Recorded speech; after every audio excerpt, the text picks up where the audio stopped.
പ്രേക്ഷകരെ everything happens ചാനലിലേക്ക് ക്ഷണം. വെനിസ്വേലയിലെ ഭൂകമ്പത്തിൽ വളരെ കരളലിയിപ്പിക്കുന്ന രംഗങ്ങളാണ് ഇപ്പോൾ ചാനലുകളും ന്യൂസ് ചാനലുകളും റിപ്പോർട്ട് ചെയ്തുകൊണ്ടിരിക്കുന്നത്. ഏരിയൽ വ്യൂവിൽ കൂടെ ഡ്രോൺ പറത്തിയും ഏരിയൽ വ്യൂവിലൂടെ ഉണ്ടായിരിക്കുന്ന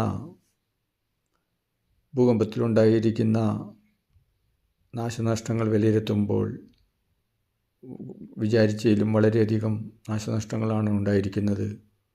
റിക്ടർ സ്കെയിലിൽ 7.5 മാഗ്നിറ്റ്യൂഡായിട്ടുള്ള അതിശക്തമായ ട്വിൻ ഭൂകമ്പം, അതും വെനിസ്വേലയുടെ ക്യാപിറ്റൽ സിറ്റിയായ കാരാക്കാസിനെ തകർത്തെറിഞ്ഞു. കെട്ടിടങ്ങൾ നിലംപതിച്ചും അതിന് ഇടയിൽ കുടുങ്ങിക്കിടക്കുന്ന ആയിരക്കണക്കിന് ജീവനുകൾ രക്ഷിക്കാനുള്ള ശ്രമം എല്ലാ രാഷ്ട്രങ്ങളും ചേർന്ന് ലോകരാഷ്ട്രങ്ങളൊക്കെ സഹായത്തിനെത്തിക്കൊണ്ട് പുരോഗമിക്കുന്നു. പ്രോപ്പറായിട്ടുള്ളൊരു ഗവൺമെൻറ് അവിടെ ഇല്ല. അടുത്തിടയിൽ തന്നെ അവിടെ ഉണ്ടായിരുന്ന കമ്മ്യൂണിസ്റ്റ് ഗവൺമെൻറ്റിനെ ഓവർത്രോ ചെയ്തുകൊണ്ട് അമേരിക്ക ടേക്ക് ഓവർ ചെയ്തു. അമേരിക്ക അവിടെ ഇപ്പോൾ അമേരിക്കയുടെ പപ്പറ്റായിട്ടുള്ള ഒരു ഗവൺമെൻറ്റാണ് അവിടെ ഉള്ളത്. പ്രോപ്പറായ ഒരു ഗവൺമെൻറ് ഇല്ല. അതോടൊപ്പം തന്നെ വർഷങ്ങളായിട്ടുള്ള ഡീക്കേഡ്സുകളായിട്ടുള്ള കമ്മ്യൂണിസ്റ്റ് ഭരണവും അടിച്ചമർത്തപ്പെട്ട ഭരണവും മൂലം പ്രോപ്പറായിട്ടുള്ള ഒരു സാമ്പത്തിക സ്ഥിതി, വളരെ ഓയിൽ റിച്ച് ആയിട്ടുള്ള ലോകത്തിലെ തന്നെ ഏറ്റവും കൂടുതൽ എണ്ണയുള്ളതായ ഒരു രാജ്യമായ വെനിസ്വേലയുടെ സ്ഥിതി പരിതാപകരമാണ്. ഇപ്പോൾ ലോകരാജ്യങ്ങൾ അമേരിക്ക $150 മില്യൺ എയ്ഡ്, മെക്സിക്കോയും അതോടെ ഇന്ത്യ പോലുള്ള രാജ്യങ്ങളും ധാരാളം രാജ്യങ്ങൾ, യൂറോപ്യൻ രാജ്യങ്ങളും ഒക്കെ ഹെൽപ്പ് ചെയ്യുന്നു. $100 മില്യൺ യൂറോ പോപ്പ് വത്തിക്കാൻ കൊടുക്കുമെന്ന്, പേഴ്സണലായിട്ട് സഹായിക്കുമെന്ന് ഒക്കെ അറിയിക്കുന്നു. അങ്ങനെ ധാരാളം വിദേശ ഫോറിൻ സഹായങ്ങളൊക്കെ എത്തിക്കൊണ്ടിരിക്കുന്നു. എങ്കിലും ജീവനോടെ ഉള്ളവരെ കണ്ടെത്തുക, ഓരോ വീട്ടിലധികം എല്ലാവരും തന്നെ മരണപ്പെട്ടിട്ട് ഒരാളോ രണ്ടാളോ ഒക്കെയാണ് ബാക്കിയായിരിക്കുന്നത്. സമ്പത്തിലും ക്യാപിറ്റൽ സിറ്റിയായ കാരാക്കാസിലൊക്കെ ജീവിച്ചിരുന്നവരിപ്പോൾ എല്ലാവരും ടെൻറ്റുകളിലേക്കും പാർപ്പിടമില്ലായ്മയിലേക്കും പോയി താമസിച്ച് ജീവൻ രക്ഷിക്കേണ്ടതായ അവസ്ഥയാണ്. സുഹൃത്തുക്കളെ, പ്രകൃതിയുടെ ശക്തിക്ക് മുന്നിൽ മനുഷ്യശക്തി എത്രയോ നിസ്സാരമാണ് എന്ന് ഈ വസ്തുതകളൊക്കെ കാണിക്കുന്നു. ഇങ്ങനെയുള്ള ദുരന്തത്തിൽ എല്ലാവരും കൂടെ ഒരുമിച്ച് നിന്ന് ആ ദുരന്ത ജനതയെ കൈപിടിച്ച് രക്ഷിക്കുകയാണ് വേണ്ടത്.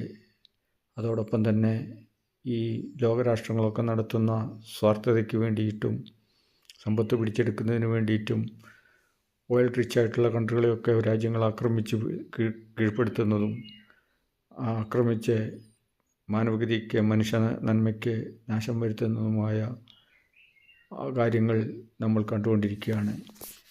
ഇതൊക്കെ ഓൾറെഡി മാറ്റേണ്ടതായ കാലങ്ങൾ കഴിഞ്ഞു. UN പോലെയുള്ള അന്താരാഷ്ട്ര സംഘടനകൾ ശക്തി പ്രാപിക്കുകയും ഇങ്ങനെ അന്താരാഷ്ട്ര സംഘടനയുടെ മേൽനോട്ടത്തിൽ കോൺഫ്ലിക്റ്റുകളും തർക്കങ്ങളും വഴക്കുകളും യുദ്ധങ്ങളും ഒക്കെ പരിഹരിക്കേണ്ടതുമായ സ്ഥിതിവിശേഷം സംജാതമാകുന്നതിന് പകരം രാജ്യങ്ങൾ തമ്മിൽ പോരാടി മനുഷ്യരാശിക്ക് നാശം ചെയ്യുന്നു. പണ്ടൊക്കെ UN കുറച്ചും കൂടെ പവറുണ്ടായിരുന്നു. ഇപ്പോൾ UN ഒക്കെ നോക്കുകുത്തിയായിട്ട് മാറിക്കൊണ്ടിരിക്കുന്നു. ലോകം മുഴുവനും ജാതിയുടെയും മതത്തിൻ്റെയും വർഗത്തിൻ്റെയും ദേശത്തിൻ്റെയും സ്വാർത്ഥതയുടെയും പേരിൽ, ഇസത്തിൻ്റെ പേരിലും, സോഷ്യലിസം, കമ്മ്യൂണിസം, ജനാധിപത്യം, ഡെമോക്രസി, അങ്ങനെ പല ഇസത്തിൻ്റെ പേരിലും ലോകം മുഴുവനും അരക്ഷിതാവസ്ഥയും യുദ്ധങ്ങളും നടത്തിക്കൊണ്ടിരിക്കുന്നു. ഇതിനൊക്കെ, ഇങ്ങനെയുള്ളതായ കലാമിറ്റികളിലൊക്കെ മനുഷ്യനും സമൂഹവും ശ്രദ്ധിക്കേണ്ടതാണ്. മനുഷ്യനൊന്നും പെർമനൻ്റായിട്ട് ഈ ഭൂലോകത്തിലില്ല. ഏത് നിമിഷവും ആരും എന്തുമായി തീരാം. ജീവൻ തന്നെ നഷ്ടപ്പെടാം. എങ്കിലും മനുഷ്യനതൊന്നും സംഭവിക്കുമ്പോഴാണ് എല്ലാവരും ശ്രദ്ധിക്കുന്നത്, അല്ലാതെ ആരും ശ്രദ്ധിക്കുന്നില്ല. സുഹൃത്തുക്കളെ, എന്താണെങ്കിലും വെനിസ്വേല പോലുള്ള ഒരു രാജ്യത്ത് ഇതിലും വലിയ ഭയങ്കരമായ എർത്തുക്വാക്കുകളും കലാമിറ്റികളും ലോകത്തുണ്ടായിട്ടുണ്ട്. അത് ഒക്കെ തരണം ചെയ്തിട്ടുണ്ട്. അതുപോലെ ഇതേപോലെയുള്ള എർത്തുക്വാക്കുകളും പ്രകൃതി ദുരന്തങ്ങളും തരണം ചെയ്തേ പറ്റൂ. തരണം ചെയ്ത് അതിൽ നിന്ന് പാഠം ഉൾക്കൊണ്ടുകൊണ്ട് എർത്തുക്വാക്ക് റെസിസ്റ്റൻ്റ് ആയിട്ടുള്ള കെട്ടിടങ്ങളും മെയിൻ സിറ്റികളിലും മെയിൻ ബിൽഡിങ്ങുകളും ഇവാക്വേഷന് വേണ്ടിയിട്ടുള്ള രക്ഷപ്പെടാനുള്ള മാർഗങ്ങളുമൊക്കെ മുൻകാലങ്ങളിൽ പ്രാബല്യത്തിലാക്കും. കരാക്കാസിലൊക്കെ പാവം പിടിച്ച ജനതയായതുകൊണ്ട് എർത്തുക്വാക്ക് റെസിസ്റ്റൻ്റ് ആയിട്ടുള്ള കെട്ടിടങ്ങളൊക്കെ കുറവായിരുന്നു. അതിനാൽ നാശനഷ്ടം ഏറുമെന്നാണ് കണക്കാക്കപ്പെടുന്നത്. നാശനഷ്ടത്തോടൊപ്പം ജീവൻ പാവങ്ങളുടെ ജീവൻ പോയവരുടെ ജീവൻ തിരിച്ചു കിട്ടാൻ വഴിയില്ല. അങ്ങനെ മനുഷ്യർ എല്ലാവരും, അവിടുത്തെ ജനങ്ങളും മറ്റുള്ളവരും ആകെ ദുഃഖിച്ച് ദുഃഖം കനിവിച്ച് നിൽക്കുന്നു. ദുഃഖത്തോടു കൂടിയാണ് ഇങ്ങനെയുള്ള വാർത്തകൾ റിപ്പോർട്ട് ചെയ്യാൻ പറ്റുള്ളൂ. ലോകരാഷ്ട്രങ്ങളും മറ്റുള്ള രാഷ്ട്രങ്ങളും ഇപ്പോൾ വെനിസ്വേലയ്ക്ക് സഹായം എത്തിച്ചു കൊണ്ടിരിക്കുന്നു. നന്ദി, നമസ്കാരം സുഹൃത്തുക്കളെ. Captain grand master Shaji Mathew. Like ചെയ്യുക, കമൻറ്റ് ചെയ്യുക, ഷെയർ ചെയ്യുക.